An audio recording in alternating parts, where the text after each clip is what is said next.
Top quality और consistent performance के लिए सिर्फ सिल्वर पंप नाम याद रखना. ಕೊಡಗಿನ ಬಿಜೆಪಿ ಬೆಂಬಲಿಗ ವಿನಯ್ ಅವರ ಆತ್ಮಹತ್ಯೆ ಪ್ರಕರಣಕ್ಕೆ ಸಂಬಂಧಪಟ್ಟ ಹಾಗೆ ಮಾತನಾಡಲಿಕ್ಕೆ ಅವರ ಅವಳಿ ಸಹೋದರರಾಗಿರುವಂತಹ ವಿವೇಕ್ ಅವರು ನಮ್ಮ ಜೊತೆ ಇದ್ದಾರೆ. ಅವರನ್ನೇ ಈಗ ಮಾತನಾಡಿಸುವ ಪ್ರಯತ್ನವನ್ನು ನಾನು ಮಾಡ್ತೇನೆ. ವಿವೇಕ್ ಅವರೇ, ಈ ವಿನಯ್ ಅವರು ಯಾವಾಗ ಈ ಪ್ರಕರಣದಲ್ಲಿ ಸಿಕ್ಕಾಕೋತಾರೆ, ಅವರ ವಿರುದ್ಧ FIR ಆಗುತ್ತೆ, ಅದ್ರಲ್ಲಿ ತುಂಬ ದಿನಗಳ ಹಿಂದೆ ಆಗಿರುವಂಥದ್ದು. ಆ FIR ಆದ ಬಳಿಕ ಅವರ ಮನಸ್ಥಿತಿ ಹೇಗಿತ್ತು, ನಿಮ್ಮ ಜೊತೆ ಏನೇನು ಹೇಳ್ಕೊತಿದ್ರು, ನಿಮ್ಗೆ ಏನಾದರೂ ಸುಳಿವಿತ್ತ ಅನ್ನೋದು? ಅದ್ರ ಬಗ್ಗೆ FIR ಆದಂಗೆ ನನಗೆ ಗೊತ್ತಾಗಿತ್ತು. ಏನಾಗಿದೆ ಅಂದರೆ ಯಾವುದೋ ಒಂದು ಗ್ರೂಪಲ್ಲಿ ಅಡ್ಮಿನ್ ಆಗಿದ್ದಕ್ಕಾಗಿ ಇವನ ಮೇಲೆ FIR ಆಗಿದೆ ಅಂತ ಯಾರೋ ಬೇರೆಯವರು ಪೋಸ್ಟ್ ಮಾಡಿದ್ದು, ಯಾವುದೋ ಒಂದು ಪೋಸ್ಟ್ನ ಯಾವುದೋ ನಮ್ಮ ವಿರಾಜಪೇಟೆ MLA ಅವರ ವಿರುದ್ಧ ಏನೋ ಅವರು ಇವ್ರ ಬಗ್ಗೆ ಒಂದು ಕಂಪ್ಲೇಂಟ್ ಕೊಟ್ಟಿದ್ದಾರೆ, ಯಾರು ತೆನ್ನೀರ ಮೈನಾ ಅಂತ ಹೇಳೋರು. ಅದನ್ನ ಬಗ್ಗೆ ಅದು ನನಗೆ ಗೊತ್ತಾಯಿತು, ಇದು ಸೋಷಿಯಲ್ ಮೀಡಿಯಾದಲ್ಲಿ ಬಂತು, ನಾವೆಲ್ಲ ಇದು ಮಾಡಿದ್ವಿ. ಅದೇನಂದರೆ ಅದು ಹೇಗಾಯಿತು ಅಂದರೆ ಆಲ್ಮೋಸ್ಟ್ ಒಂದು 2 days ಬಿಫೋರ್ ಇವನು ಅಡ್ಮಿನ್ ಆಗಿದ್ದಾನೆ. ಅಡ್ಮಿನ್ ಆದಂಗೆ ಅವ್ರು ಕಂಪ್ಲೇಂಟ್ ಕೊಟ್ಟೆ. ಅಡ್ಮಿನ್ ಅವ್ರು ಮಾಡಿದ್ದಾರೆ ಯಾರು ಬೇರೆಯವರು, ಅಡ್ಮಿನ್ ಆದಂಗೆ ಕಂಪ್ಲೇಂಟ್ ಕೊಟ್ಟಿದ್ದಾರೆ. ಕಂಪ್ಲೇಂಟ್ ಕೊಟ್ಟಿದ್ದು ಹೆಂಗಾಯಿತು ಅಂದರೆ ಇವನು ಪೋಸ್ಟ್ ಹಾಕಿದ್ದು ಅಲ್ಲ, ಪೋಸ್ಟ್ ಬೇರೆಯವರು ಹಾಕಿದ್ದು. ಇದು ಅಡ್ಮಿನ್ ಆಗಿದ್ದಕ್ಕಾಗಿ ಇವನ ಮೇಲೆ ಕಂಪ್ಲೇಂಟ್ ಆಗಿದೆ. ಕಂಪ್ಲೇಂಟ್ ಆಯಿತು, ಅದು ಎಲ್ಲ FIR ಆಯಿತು, ಎಲ್ಲ ಆಯಿತು. ಮತ್ತು ಹೈಕೋರ್ಟಲ್ಲಿ ಅದು FIRಗೆ ಸ್ಟೇ ಕೂಡ ಆಯಿತು.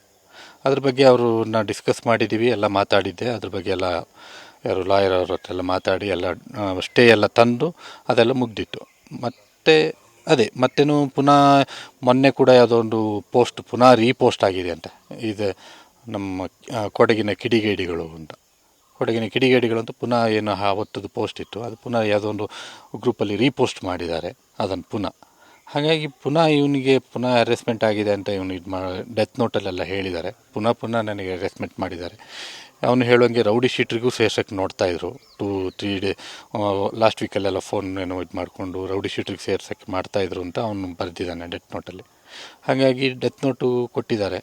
ಡೆತ್ ನೋಟ್ ನೋಡಿಕೊಂಡು ಅದ್ರ ಬಗ್ಗೆ ಡೆತ್ ನೋಟಲ್ಲಿ ಏನು ಅವ್ನು ಬರೆದಿದ್ದಾನೆ ಅದೇ ಥರ ಕಂಪ್ಲೇಂಟ್ ಕೊಟ್ಟಿದ್ದಾರೆ. ಮೇಲೆ ಬೆಂಗಳೂರಲ್ಲಿ ನಮ್ಮ ಎಲ್ಲಿ ಬಾಡಿಯಲ್ಲಿ ಸಿಕ್ತು ಆ ಸ್ಟೇಷನಿಗೆ ಕಂಪ್ಲೇಂಟ್ ಕೊಟ್ಟಿದ್ದಾರೆ ಅಷ್ಟೇ. ಈಗ ಇವತ್ತು ಬೆಳಗಿನ ಜಾವ ಸುಮಾರು 4 ಗಂಟೆ ಅಷ್ಟೊತ್ತಿಗೆ ಅವರು ವಾಟ್ಸಪ್ ಗ್ರೂಪಲ್ಲಿ ಪೋಸ್ಟ್ ಮಾಡ್ತಾರೆ, ಅವರ ಡೆತ್ ನೋಟ್ ಅಥವಾ ಸುಸೈಡ್ ನೋಟ್ ಏನಿತ್ತು ಅದನ್ನು ಪೋಸ್ಟ್ ಮಾಡ್ತಾರೆ. ನಿಮ್ಮ ಗಮನಕ್ಕೆ ಯಾವಾಗ ಬಂತು, ಗೊತ್ತಾದ ತಕ್ಷಣ ನೀವು ಅವರನ್ನು ಹುಡುಕೋ ಪ್ರಯತ್ನ ಏನಾದರೂ ಮಾಡಿದ್ರಾ ಅನ್ನೋದು? ಹೌದು, ಅವರು 4 ಗಂಟೆಗೆ ಪೋಸ್ಟ್ ಮಾಡಿದ್ದು ಅಂತ ನಮ್ಮ ಕೆಲವು ಮೂಲಗಳಿಂದ ಗೊತ್ತಾಯಿತು ನನಗೆ.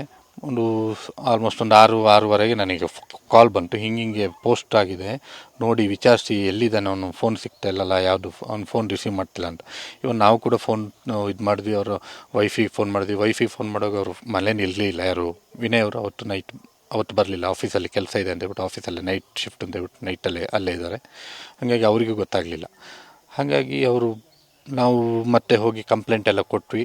ಕಂಪ್ಲೇಂಟ್ ಎಲ್ಲ ಕೊಟ್ಟ ಎಲ್ಲ ಸ್ಟೇಷನ್ನಿಗೆ ಏನು ಸಂಬಂಧಪಟ್ಟ ಸ್ಟೇಷನ್ಗಳಿಗೆ ಕಂಪ್ಲೇಂಟ್ ಕೊಟ್ವಿ. ಅಲ್ಲಿ ಕಂಪ್ಲೇಂಟ್ ಕೊಟ್ಟು ಆದಮೇಲೆ ಮತ್ತೆ ಇದು ನಮ್ಮ ಗಮನಕ್ಕೆ ಬಂತು, ಅವ್ರ ಆಫೀಸಲ್ಲಿ ಹಿಂಗೆ ಹ್ಯಾಂಗ್ ಮಾಡ್ಕೊಂಡಿದ್ದಾರೆ, ಈ ಡೆತ್ ನೋಟು ಎಲ್ಲರಿಗೆ ಪೋಸ್ಟ್ ಮಾಡಿಬಿಟ್ಟು ಹ್ಯಾಂಗ್ ಮಾಡ್ಕೊಂಡಿದ್ದಾರೆ ಎಲ್ಲ ಗ್ರೂಪಿಗೆ ಅಂತ ಗೊತ್ತಾಯಿತು. ನೀವು ಅವರ ಅವಳಿ ಸಹೋದರರು ಬಹುಶಃ ನಿಮ್ಮ ಜೊತೆ ತುಂಬ ಆತ್ಮೀಯವಾಗಿ ಇರ್ತಾರೆ.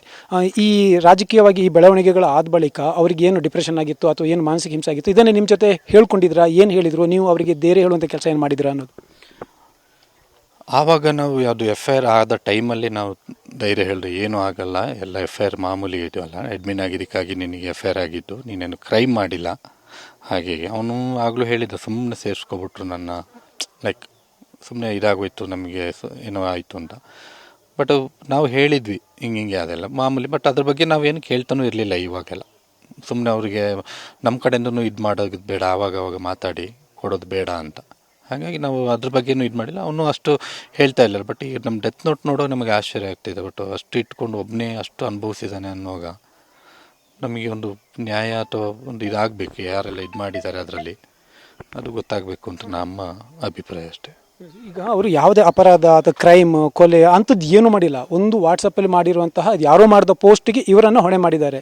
ಅಂದರೆ ಅವರು ಸಾಯುವಂತಹ ನಿರ್ಧಾರ ಯಾಕೆ ಕೈಗೊಂಡ್ರು, ಏನು ಅಷ್ಟೊಂದು ನೋವು ಏನಾಗಿತ್ತು ಅವರಿಗೆ ಅನ್ನೋದು?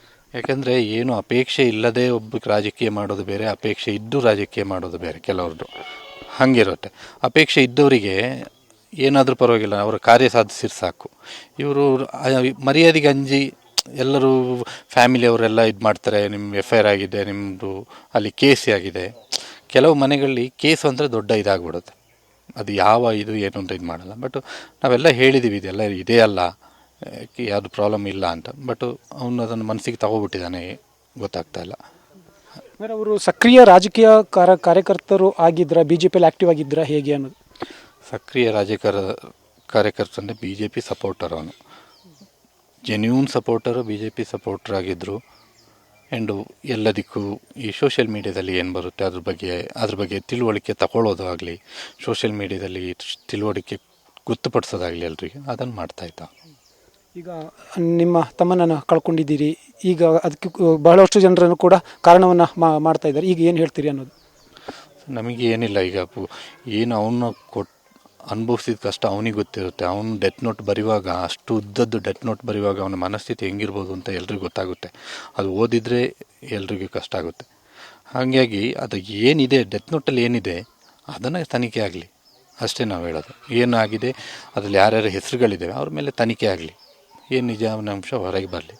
ಒಂದು ಜೀವ ಕಳ್ಕೊಳ್ಳೋದು ಯಾರೋ ಒಬ್ಬರು ರಾಜಕೀಯ ಬದುಕಿಗಾಗಿ ಅಥವಾ ರಾಜಕೀಯ ಅವರು ಮಾಡೋದಕ್ಕಾಗಿ ಒಬ್ಬರು ಜೀವ ತಗೊಳ್ಳೋದು ಅಂದರೆ ಅದು ಒಳ್ಳೆಯ ಇದು ಅಲ್ಲ, ರಾಜಕೀಯನೂ ಅಲ್ಲ, ಒಳ್ಳೆಯ ವ್ಯವಸ್ಥೆನೂ ಅಲ್ಲ ರಾಜಕೀಯದಲ್ಲಿ, ಅಷ್ಟೇ ಹೇಳ್ತೀನಿ. ವಿವೇಕ್ ಅವರು ಹೇಳೋ ಪ್ರಕಾರ ಅವರ ಸಹೋದರ ಯಾವುದೇ ಅಪರಾಧವನ್ನು ಮಾಡಿರಲಿಲ್ಲ, ಯಾವುದೇ ಕ್ರೈಮ್, ಕೊಲೆ, ದೊಡ್ಡ ಅಂತಿದ್ದೇನೂ ಮಾಡಿರಲಿಲ್ಲ. ಮಾಡಿದ್ದು ಒಂದು ಪೋಸ್ಟ್ ಅಷ್ಟೇ. ಅವರು ಬಹಳ ಮರ್ಯಾದೆಗೆ ಅಂಜಿ ಬದುಕ್ತಾ ಇದ್ದಂತಹ ವ್ಯಕ್ತಿ. ಇಂತಹ ವ್ಯಕ್ತಿ ಇಂದು ಜೀವನ ಕಳ್ಕೊಂಡಿದ್ದಾರೆ. ಇದಕ್ಕೆ ಸಂಬಂಧಿಸಿ ಯಾರ್ಯಾರು ಕಾರಣಕರ್ತರಾಗಿದ್ದಾರೋ ಅವರ ವಿರುದ್ಧ ಕ್ರಮ ಆಗಬೇಕು ಅನ್ನೋದು ವಿವೇಕ್ ಅವರ ಆಗ್ರಹ. ಕ್ಯಾಮರಾಮನ್ ನವೀನ್ ಜೊತೆ ಗೋಪಾಲ್ ಸೋಮಯ್ಯ, TV9 ಕೊಡಗು.